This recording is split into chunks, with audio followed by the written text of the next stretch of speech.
Hi, everyone. I'm here with my friend Al Fadi, and we've just recorded a lot of shows about arguments for Islam. And I was with you on a show years ago that we recorded over Skype, but I've never seen your testimony. And I know that you're a former Muslim, that you grew up in Saudi Arabia. But beyond that, I don't really know much. So I figure this would be a great time to learn. So why don't you start by telling us what your life was like in Saudi Arabia growing up? Well, first of all, thank you so much, brother. It's always a privilege and an honor to serve the Lord with you. I am always thankful for the material you produce all the time for the sake of my people to find the truth. And thank you so much for your hard labor. You're absolutely right. I am a former Muslim from Saudi. That's where I was born and raised. And as you know, brother, Saudi Arabia really has a special place when it comes to Islam, simply because it's the birthplace of Islam. And I just happened to be born, basically, and raised in a town near Mecca.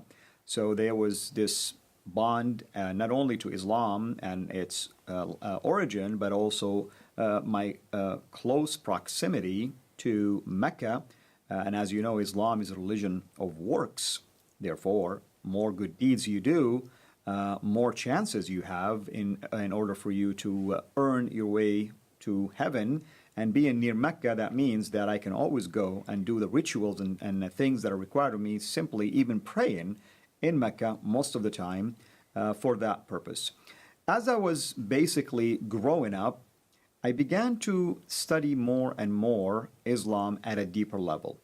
Now, not all Muslims, by the way, you're going to meet, even from Saudi, are that religious. I want to be fair. Not all of them are that devout. But the tendency for people in Saudi to be devout, if you wish, is much higher than you find it in other areas outside of Saudi Arabia, simply because Islam is really emphasized in there, not only at the school level, not only at the college level, but also it is emphasized by the way of life in there and the Sharia law application and so many aspects basically of life in there. So this is how I was raised basically, and that was the environment I grew up in. And obviously, something changed at some point. So, and you're here. So I know, even without you telling me, that a couple of things changed. So what changed first? Did you leave Saudi Arabia first, or did you start doubting Islam while in Saudi Arabia? Well, actually, right before I left to come to basically to the West for my graduate education, I finished my college back in Saudi with the engineering degree. But the thing is this. Almost before that happened, during my high school years, I was fascinated with the idea of jihad to the point that I was even seriously considering going to Afghanistan when the Soviets invaded Afghanistan. And it was people like Osama bin Laden who left, and many of the young Saudi men left also as well. And therefore, I was fascinated with this idea of not just fighting, but dying as a martyr for all these rewards that I was reading about when it comes to the reward for martyrdom. But by the grace of God, I was basically prevented from doing so, and I finished my college. And then I came to the West, and as you know, Muslims are raised to believe that all of the Western Hemisphere basically is Christian, maybe with the exception to a few that might be Jews, but technically speaking, you are born into a religion called Christianity. And this religion happened to be the one right before Islam. Therefore, it's canceled, it's obsolete. But at the same time, Christians who live in the West, they're immoral. Why? Because their Bible has been corrupted, and evidenced by the fact that they have nightclubs, have bars, and you watch, movies, and you assume that this is the culture at large as a result of this. So I came to the West with that mindset. But it's almost like within the first month, believe it or not, I just struggled with the use of idioms, and that led me into basically getting connected through some of the campus ministries with a family that was a born-again believer. That was the first time I've ever heard of such a thing when we were having this spiritual discussions.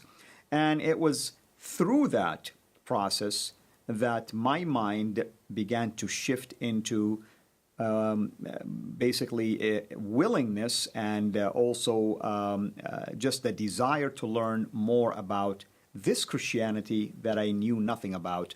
Initially, my intent was to convert people to Islam. I didn't really want to learn about it for the sake of leaving Islam, but that's how the process began. Wait, so you got involved with Christians because you were trying to work on your English speaking abilities? My English, exactly. Oh, wow, that's interesting. So, how did you come to doubt Islam? Because most Christians that you would ever run into generally know very little about Islam. So I doubt they would have been presenting criticisms of Islam. So how did you come to doubt Islam? That is true. It's after a few months of my encounter with this family, I ended up changing my major. I moved from that place where I was to another place. And I severed my relationship with the family, never bothered to reconnect with them. Graduated, got a job offer. And it was years later I met more people, and specifically another family. And it was when I began to engage them in discussions about my faith, Islam. In other words, I was inviting them to accept Islam. That's when they began to push back gently, asking me for proof when I said the Bible is corrupt. Asking me for proof when I made claims that Jesus wasn't crucified, and at the same time sharing back with me what does the Bible say, what other evidence there are available, and asking me also to reason about certain facts and things of that nature. In other words, they were really countering my arguments with ways to force me to examine and think about the claims that I'm making. And in this case, I began to discover slowly and gradually that I'm making really big claims that I cannot back up. And it was through this process, that was a long process. It took almost 12 years for it because I was definitely an apologetic at heart. I had this zeal for Islam. And of course, I wanted to prove that I was right. But of course, by God's grace, through this pushback, I began to slowly to doubt Islam until I got to a point where I definitely discovered that either I'm living a big lie or I know nothing about Islam, at least the way I learned it. And that was the turning point, basically. And so what happened after that? I got invited to go to a church a couple of times, and I refused to do so. For obvious reasons, Muslims, of course, don't like to go to churches anyway. And one of it is they're afraid that they'll be seen by others. Sometimes they think God is going to punish them, and so on and so forth. I spent about a year and a half, give or take, basically in, I call it spiritual vacation. I wasn't fasting, I wasn't praying, I wasn't doing anything. So I felt guilty. Remember, I'm religious most of my life. You don't do any of these rituals, all of a sudden you feel like there's something missing here. You're wired to be religious, but at the same time, I felt also a heavy burden almost like lifted off my shoulder. So I was really in this middle stage. Do I really go back to being religious, or why am I feeling relieved at least? And it was during that phase when I agreed finally to go to that church. And when I attended the church, I began to hear the gospel being preached from the Gospel of John, from the pulpit. And all of a sudden, the things that I heard from that very first family 12 years earlier, and the other family, and others in between, somehow began to make more sense. Mm-hmm. The story almost began to make sense, perfect sense, actually. All of that, of course, led me to begin to question myself at a deeper level. Obviously, the Holy Spirit was convicting me already. And as a result of this, really, I felt like at some point, I'm going to have to make a decision. And then September 11 happened at the same time. And obviously, being a devout Muslim, I understood perfectly why these hijackers did what they did, of course. It's their ticket to heaven. That's the way they were thinking about it. At some point in my life, I wanted to die as a martyr. But the devastation of that act was being laid out before my eyes. And I began to see what I myself could have done as well years earlier to others, innocent people, innocent lives. And I began to really ask myself, why would God allow for things like this to happen for the purpose of few just to go to heaven, if he is really a God that I thought to be the God of peace and my religion is a religion of peace. And to top that, that very weekend, I attended the same church, and they preached from the Gospel of Matthew about loving your enemies and praying for those who persecuted you. And that was a very powerful passage, because I reminded myself that if the God of the Bible is the God of the Quran, then something drastically happened to this God, that he changed his mind about loving your enemies 600 years before the coming of Muhammad, and all of a sudden now it is a command to hate and fight them. We have to back up a second because I'm a little confused. Because on the one hand, you seem like you understand that Islam promotes jihad and martyrdom. But on the other hand, you are saying that Islam is a religion of peace. So is it something like the jihad is right because you're ultimately striving for peace and the good of the Islamic community or something? Like I can imagine if you're the fighting in Afghanistan, that Right. these are Russian invaders, and so you're martyring Right. yourself to stop the invaders or something like No, that. that's a very good question. Before I reach that point of confusion, of course, certainly I would look at Islam as a religion of peace from a different perspective. Religion of peace in terms of spreading Islam, and that will be the only way to enforce peace. But then when I began to doubt Islam, I was touched now by what I've seen, and that really was the struggle that I faced. Reminding myself now, I used to think to do things like this, but at the same time, also the opposite side of that belief is that also it's a religion of peace. So how can this be peace? Because now I'm witnessing it by myself. And of course, that was a major event, as you know, globally. And that was a turning point, of course, in terms of people understanding about Islam and its teaching in relationship to jihad. And I've already been heard here in the gospel, and obviously the Holy Spirit was doing his work already in convicting me. So it's the softness inside of me that allow me to, for the first time, to begin to examine things that in the past I accepted, but now it looked totally different to me. And so what was the sort of last straw? The last straw was certainly, it was very important for me to hear that passage being preached. I continued to come to that church for probably another 2 months or so, but a couple of times during those services, they would call people to the altar, of course, and if they want to accept Christ. I almost felt one time tempted to do this. I didn't know what was forcing me to think that way, but I kept denying my internal, basically, desires to follow along. But it came to a point where I really wasn't able at all to keep resisting. In fact, it was coupled also by seeing some sort of a dream. Typically people, especially Muslim people, are afraid of the idea of death for two reasons. Death means there is a possibility of punishment in the grave. But most importantly, you don't know really if you're going to end up making it to heaven or not. I mean, you still want to keep doing your good deeds.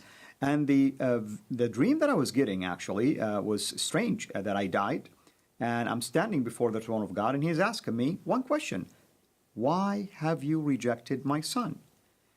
And that was a question I didn't know the answer to, yet at the same time I was already attending the church, and I'm hearing about the son already, and I've seen people accepting the son. And when I've seen this dream a couple of times happening almost within the span of these 2 months, it really terrified me. It's almost like I began to think about death. What's going to happen now if I truly die? What is basically the right path? Is it Islam, or is it what I'm hearing? And it's just by the grace of God that I finally came to my senses, and I realized that I must make that decision to follow Christ. And it wasn't an easy decision, of course, but here we are. And so what happened afterwards? Of course, there is always a cost that comes with this. I lost a lot of things almost immediately. And I have to admit, the first thing that came to my mind is that, did I make the wrong decision? And am I being punished by Allah as a result of this? And it goes to show, by the way, the importance of having the right people surround you and disciplers. Because of that, the people around me who are believers began to explain to me that this is spiritual warfare. God is not punishing you for coming to him, But God could be allowing these things to happen to you because maybe you have issues in the heart that He's working on. Maybe you have pride. Maybe He's preparing you for something big, a ministry or something of that sort. But don't look at it as if He's punishing you. He cannot punish you for coming to Him. They began to show in passages that heaven is rejoicing that actually, as a sinner, you accepted basically Christ. So through this process, I began to it started to make sense to me that indeed, yes, there are things inside of me that began to change, things that I used to desire. Somehow I began to distance myself from material and stuff that I had affinity for, and I began to learn to be humble. And years later, of course, I look back and I am thankful now for the process that the Lord put me through. Now, you could have just spent the rest of your life working your job, living quietly, and eventually died like that. But you've decided to focus on ministry and reaching Muslims. Why'd you take things in that direction? Well, certainly it's God's calling, obviously. It wasn't just me trying to do something on my own. But here's the interesting thing. I remember the first maybe a few weeks after I became a believer, I was asking God, why did you make me a Muslim all of these years, denying me to know you since day one? Of course, little that I knew that the Lord actually had a ministry for me, and all of these years are not a waste because of my upbringing as a Muslim from Saudi Arabia, learning the Quran, learning tafsir, learning all the traditions that basically the Prophet taught and his biography, and almost learning it from the top-notch Islamist, gave me that authority when the day came for me to step into ministry. And of course, I looked at it as, since I know the truth now, I owe it to my people to let them know about this truth. And it's amazing how God began to surround me by godly men and women who began to serve me, began to disciple me, began to work on me. Our dear brother Sam Shamoun was one of them.